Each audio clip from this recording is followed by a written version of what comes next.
The Stomping Land, a Kickstarter-funded project about a dinosaur survival video game, has raised $114,000 on the Kickstarter. It is basically a scam. It is ultimately a scam. Because guess what? One of the people working on it, an actual artist, said that he hasn't been paid, and he is now moving on to another project. The game itself, or the project I should say, has raised over $100,000. The developer has gone silent, so the person behind it, the person that basically is behind this so-called individual, this Alex Fundora is the person that's behind this Stomping Land thing, and the reality is that it seems like a scam right from the jump.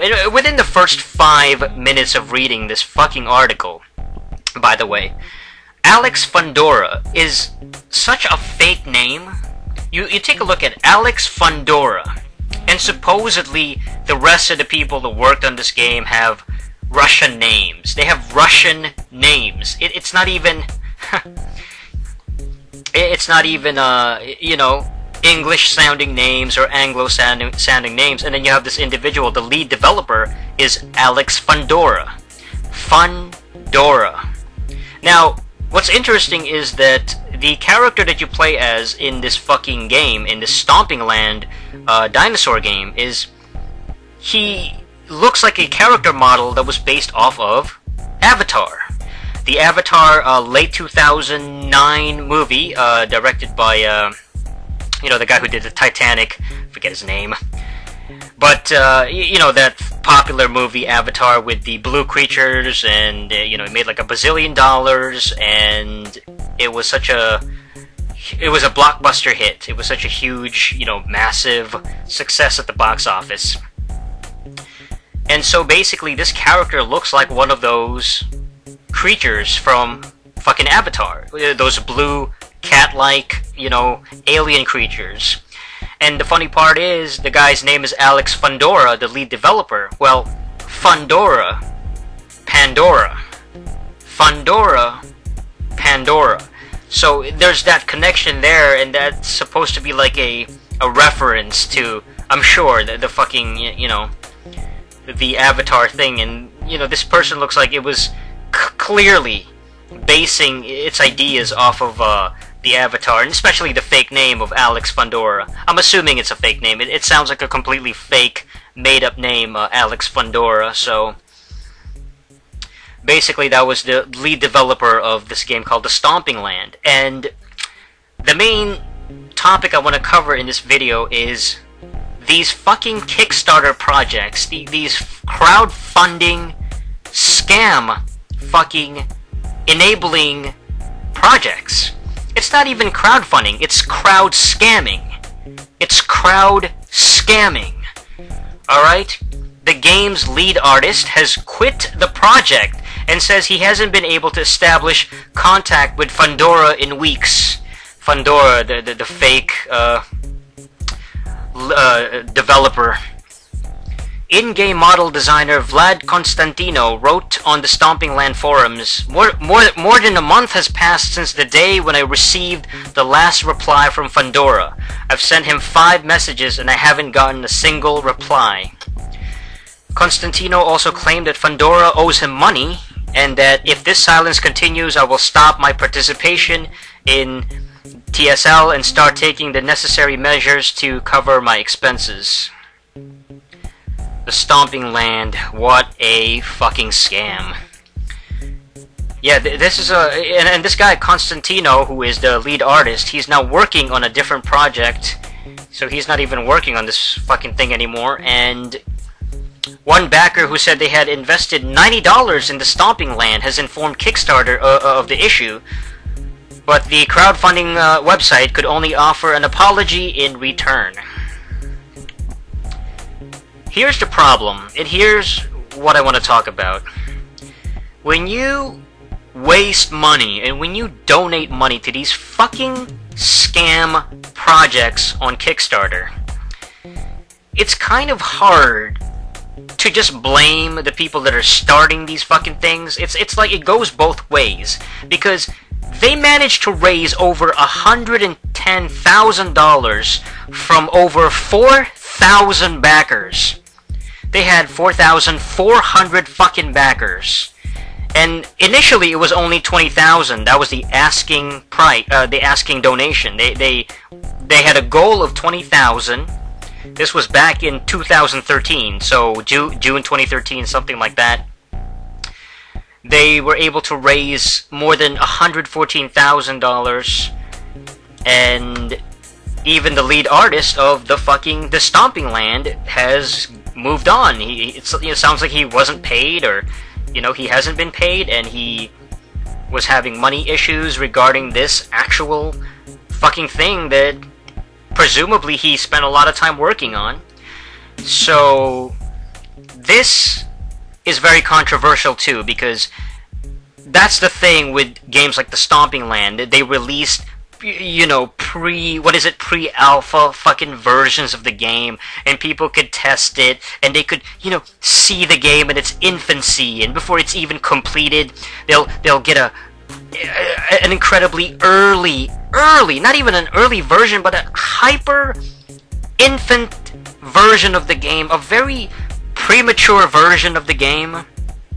It's completely unfinished, completely undone. The game, I'm sure, had a bunch of fucking unfinished problems, and it wasn't a complete game. I've seen footage of the fucking pre-alpha version of the Stomping Land on the internet, and it just looks like an absolute boring mess. You can't really do much in the fucking game.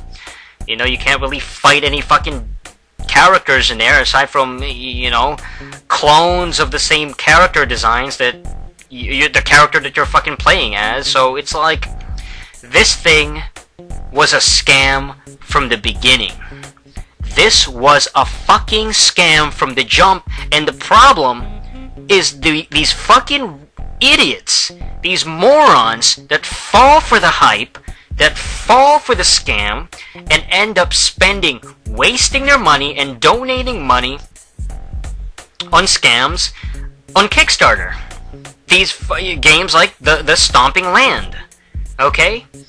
It's not even a real game. It's a fucking cheap fucking demo. It's a cheap fake demo of a non-existing video game, and they bought into the hype because guess what? It featured dinosaurs in it. Oh, you could hunt dinosaurs, you could kill dinosaurs or whatever. Oh my god, that looks fucking amazing. And then so these fucking morons that ended up seeing the trailer, or they heard about the project, and they bought into the hype of the trailer, and they were like, okay, let me go fucking donate money on that. And of course they were ripped off, because they lost money. They essentially wasted their fucking money on something that was a fraudulent project to begin with. That's the problem with donating to these fucking worthless projects. These Kickstarter projects are just absolutely... I've always been leery of them. I've never trusted them. I've always been very wary. And I always was very conservative and never really bought into these fucking things. I mean, really. Seriously. Apparently, it's been on Steam? It's been on Steam, this is according to Crabjock. It's been on Steam with this dead, rotting smell for months, and yet Steam just lets it sit there and suck up money for nothing. Even if you are someone fond of the early access formula, this game isn't even that anymore. It's simply unfinished, end of the story. That's the problem, is that when you have a game like... once again, going back to the fucking hyper early, premature version that they put out, that's not even a real game. That was a fake, shitty, unfinished mess, and that was the catch. That was what made people want to spend money on it. They're like, oh, it's unfinished, but if it is finished and we donate money to it, then it will be fucking completed, and then we can fucking play the real version. But the reality is that they're not gonna finish this thing. This thing is obviously a goddamn scam, and they were able to fool all these gullible idiots. They were able to fool gullible idiots. That's the problem. The early access thing, huh? The early access? That early access shit is a fucking scam to begin. That just gives way to a scam. And I'm not saying every single, project is a fake, a money-grubbing type of project. Not every single, Kickstarter funding project is like that. But, the reality is that, you shouldn't fucking waste money on an unfinished, unproven fucking company or a developer. They come out of nowhere, they announce, oh, we got a brand new game, they show you a little fancy, small little demo trailer, you can even check out the early access, premature, unfinished game, and yet they had nothing, so they're unproven. You shouldn't fucking waste money on that kind of thing. It's completely unprofessional. It's like, especially if a fucking video game developer has to rely on a bunch of other people to donate money to them in order to quote-unquote finish the game, that's a fucking scam. That's a goddamn scam. You don't see Nintendo doing this kind of shit. You don't see the big boys, the big mainstream companies doing this. You don't really hear of fucking Shigeru Miyamoto going, oh yeah, hey guys, look, we need you guys to donate, $50,000 so that we can finish the next Mario Brothers game, so we can make the new Zelda game. It's like, holy shit. Holy shit. So, it's obviously a frickin' scam. There's no reason to spend money on this Kickstarter garbage, you know what I'm saying? People got ripped off, but I can't honestly blame. You can't shift away the blame to just, oh, it's the people that started it. It's the people that fucking paid for it. It's the people that also donated money to it. It's the people that funded this and enable shit like this to happen. I mean, come on. Bunch of fucking suckers. A bunch of fucking idiots that bought into the hype like the gullible losers that they are. I don't know, here's an idea. Stop falling for it. Stop falling for these bullshit projects. Stop spending and wasting money on these so-called Kickstarter-funded video games. It's a fucking scam, and guess what? They wouldn't exist if you fucking losers would stop donating. What is this fucking obsession with, I'm donating money, I'm gonna donate my cash to a video game that is currently not finished, but hopefully my money will make it better. My own personal... You're a fucking loser. You're an idiot. You think your money's gonna change anything? Your money's gonna go in their fucking pockets, and the game is not gonna be finished. You're falling for it. There's a sucker born every minute, and that's a real fucking fact, honest, real comment. It's not even, it's a cliche, it sounds like a cliche, but there's a sucker born every minute, man. The internet has really enabled scam artists. Thanks for watching The Review Space, the most underrated channel on YouTube. For more videos, check out youtube.com/TheReviewSpace.